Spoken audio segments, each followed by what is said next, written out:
और हर प्रकार से सतगुरु ने हमें समझा दिया सत्संगों में, क्योंकि भक्ति का विधान सत्संग है।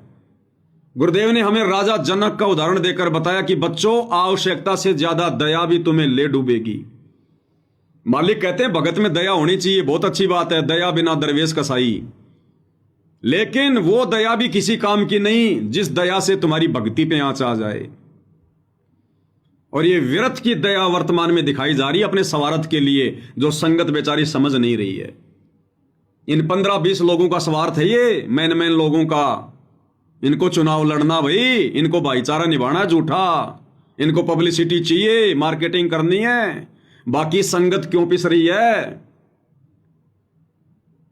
तो राजा जनक जैसी गलती हमने नहीं करनी। जो राजा जनक ने विमान में बैठकर स्वर्ग को जाते समय, और काल ने जो षड्यंत्र रचा बीच में, 12 करोड़ आत्माएं जो नरक में हाहाकार मचा रही थी, काल ने उनका वॉल्यूम ज्यादा कर दिया, उनकी आवाज ज्यादा बढ़ा दी कि राजा जनक के कानों तक पहुंच जाए। और ये दयालु आत्मा है, इसको ठग लिया जाए, इसके पुण्य ले लिए जाएं। और वही हुआ। राजा जनक ने जब वो हाहाकार सुनी तो विमान रुकवा दिया कि पार दो, विमान रोक दो। विमान रोक दिया। बोले आवाज किसकी है? तो उन्होंने कहा जी यहां पर एक नरक है और आत्माएं अपना कर्म भोग रही हैं। तो राजा जनक ने कहा कि उन सबको बाहर निकालो।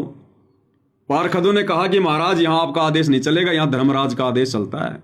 तो कहा कि धर्मराज को बुलाओ। अब भैया जिसके पास भक्ति धन होता है उसकी सारी बातें माननी पड़ती हैं। तो पारखदों ने सूचना पहुंचाई धर्मराज तक। धर्मराज आ गया, तुरंत प्रकट हो गया, यानी काल आ गया उसके रूप में राजा जनक को ठगने के लिए। और कहा कि राजन आपने यहां क्या करना है, ये अपना कर्म भोग रहे हैं, आप चलो, आपके लिए तो स्वर्ग तैयार है, मौज करो। उसने कहा कि नहीं, क्योंकि वो दयालु आत्मा थी। बोला इन सबको बाहर निकालो। बोले महाराज ऐसे नहीं निकाल सकते। तो बोले कैसे निकालोगे? बोला जी आप अपने पुण्य संकल्प कर दो, आप जितने अपने पुण्य संकल्प करोगे उस हिसाब से इनको बाहर निकाला जाएगा। तो राजा जनक ने दयालुता में आकर अपनी भक्ति बर्बाद कर दी, अपने पुण्य बर्बाद कर दिए, और अपने 50% पुण्य, अपने दान धर्म की कमाई, भक्ति की कमाई, यज्ञ की कमाई, 50% पुण्य उसने धर्मराज को संकल्प कर दिए, और 12 करोड़ आत्माओं को निकाल दिया गया। अब गुरुदेव ने क्या बताया कि जब तक राजा जनक के द्वारा संकल्प किए गए पुण्य उन आत्माओं के हिस्से में रहेंगे तब तक वो स्वर्ग में जाएंगे, उसके बाद पुनः नरक में डाले जाएंगे। तो भाई ये जो अन्नपूर्णा मुहिम के तहत भाई और बहनों ये जो जबरदस्ती मकान बनाए जा रहे हैं, वो आत्माएं जिनके पुण्य समाप्त हैं, उनके कर्म इतने अच्छे नहीं थे, उनके पुण्य समाप्त, भक्ति उनके पास है नहीं, भक्ति जो कर रहे हैं वो अनुपासना, ये सतलोक आश्रम वाले जबरदस्ती जाकर उन कर्मों में दखलंदाजी कर रहे हैं, दखलंदाजी। और इन्होंने जाकर मकान बना दिया, उनके घर में राशन डाल दिया। अरे भैया एक मकान बना देने से, घर में महीने भर का राशन डाल देने से क्या उनकी सारी समस्याएं समाप्त हो गई? सारी समस्याएं समाप्त हो गई क्या? अरे उनके ऊपर तो और 50 आपत्तियां आनी है उनके कर्मों की, और 50 आपत्तियां। तो तुम लोग ऐसे उनकी आपत्तियां ठीक करते रहोगे क्या? उनको भक्ति नहीं करने दोगे? उनको परमात्मा से नहीं जुड़ने दोगे? तो भाइयों और बहनों ये जबरदस्ती की मदद की जा रही है, जबरदस्ती की मदद।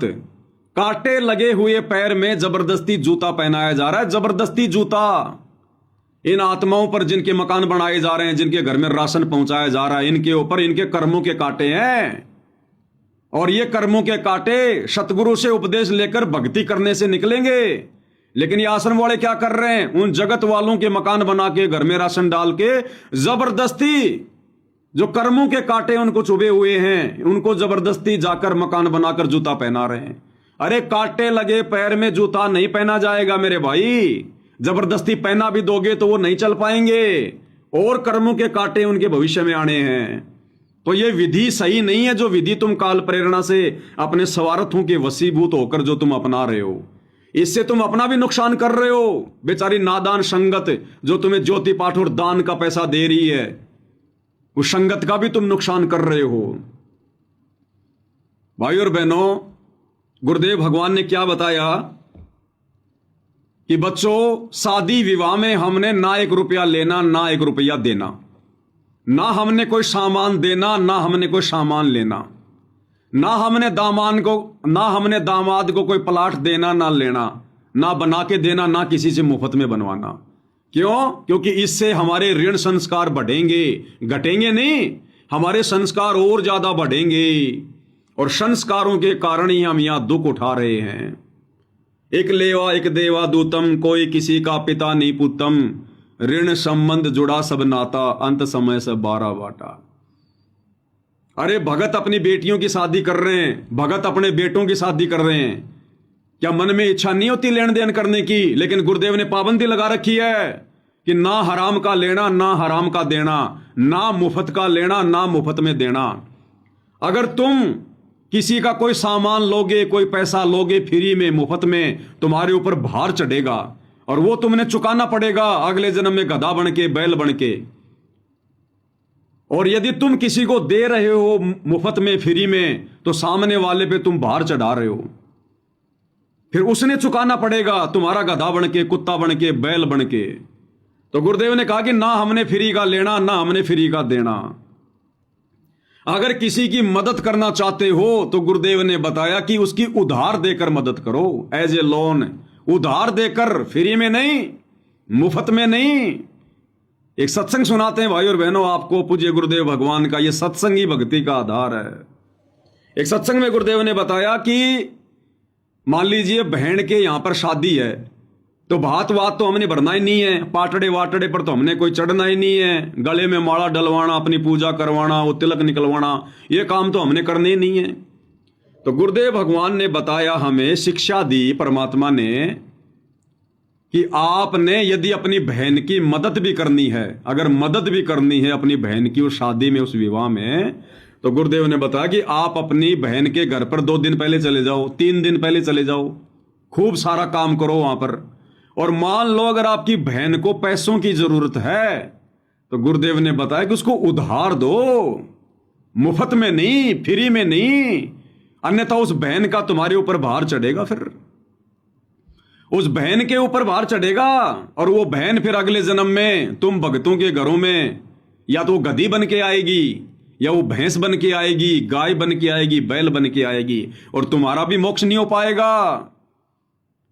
तो गुरुदेव भगवान ने तो एक भगत को, अपनी सगी बहन को भी मुफ्त में कोई चीज देने से मना किया, चाहे पैसा हो चाहे सामान हो, उधार दो, एज ए लोन। क्या कह रहे हैं गुरुदेव भगवान?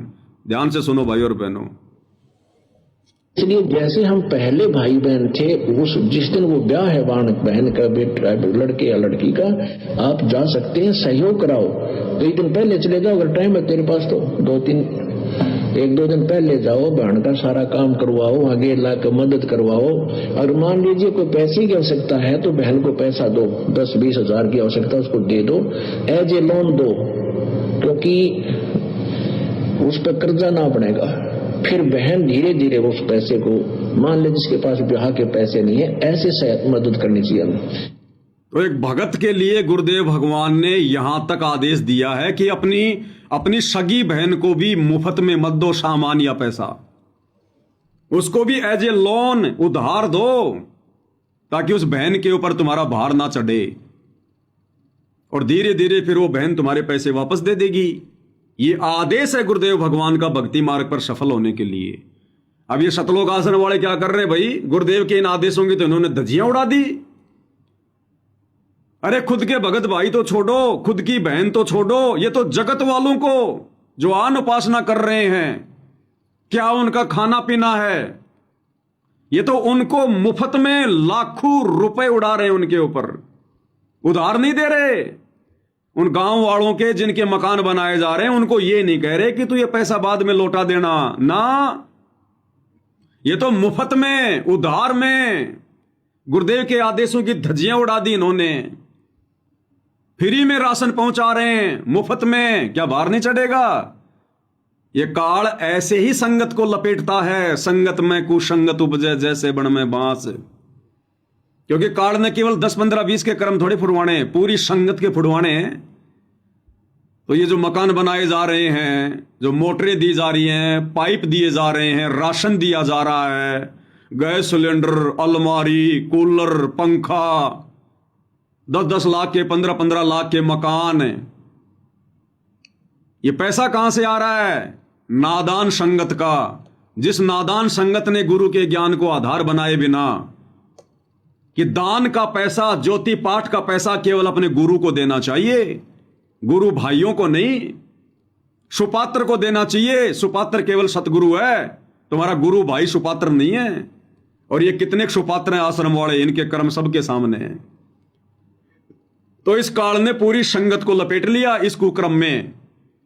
और जिस जिसका दान का पैसा, ज्योति का, पाठ का, या वैसे जिसने दान पेटी में डाला आश्रमों में, उसी अनुपात में सबके कर्म फूट रहे हैं, सबके कर्म।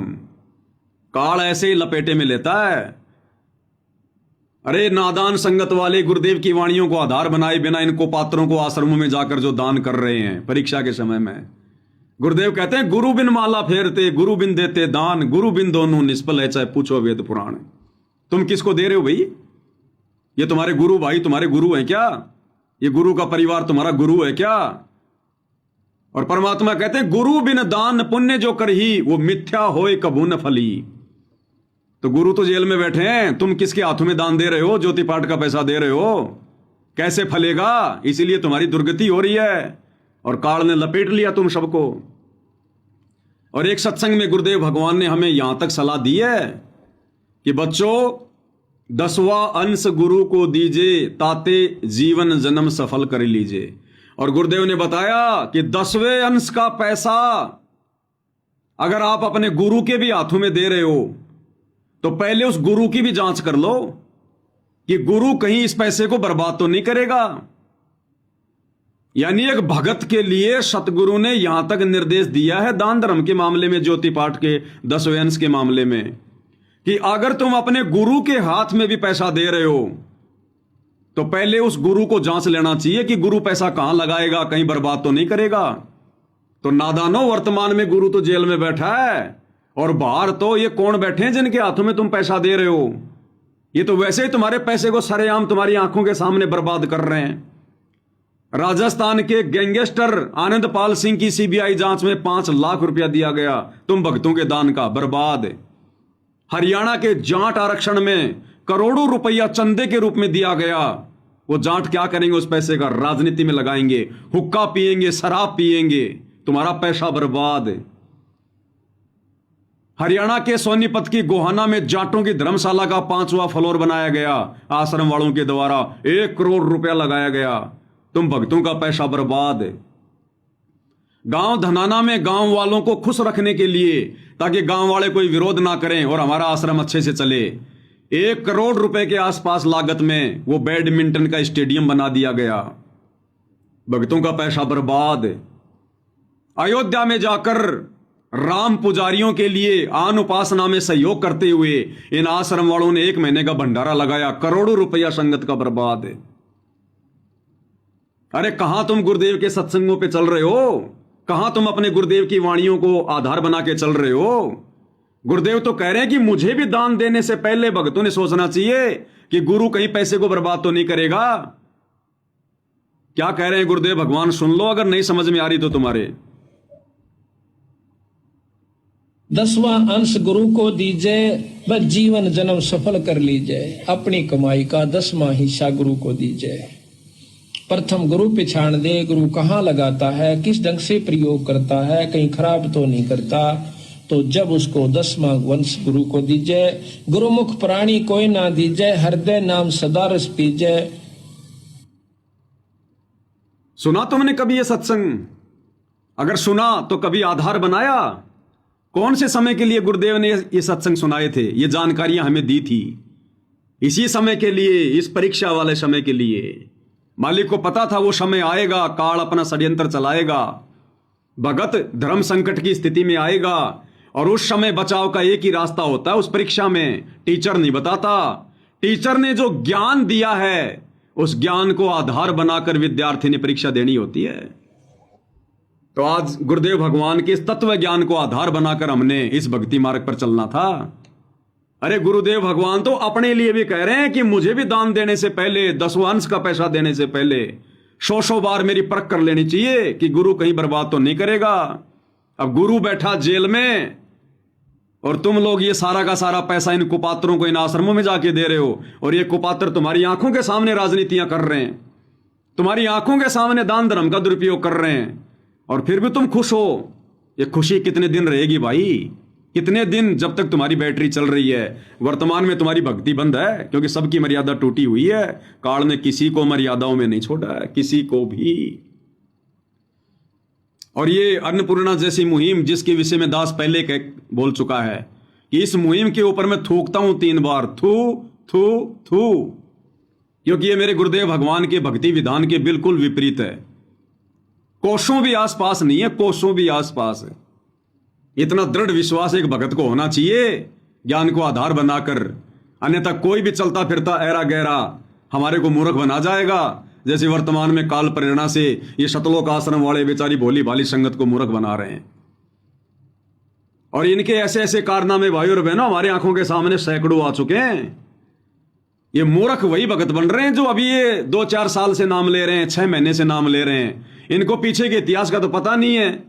सात संगति की वीडियो इनको देखने नहीं दिए जाते। इनको डरा रखा है कि पवन दास के वीडियो देखोगे तुम्हारा नाम खंड हो जाएगा, तुम गुरुद्रोही हो जाओगे, तुम्हें आश्रमों में नहीं आने दिया जाएगा। तो बेचारे डरे हुए हैं, सहमे हुए हैं, अभी नए नए जुड़े हैं, सत्संग इतने सुने नहीं, सात संगति की वीडियो देखते नहीं, तो ये फंस रहे सबसे ज्यादा।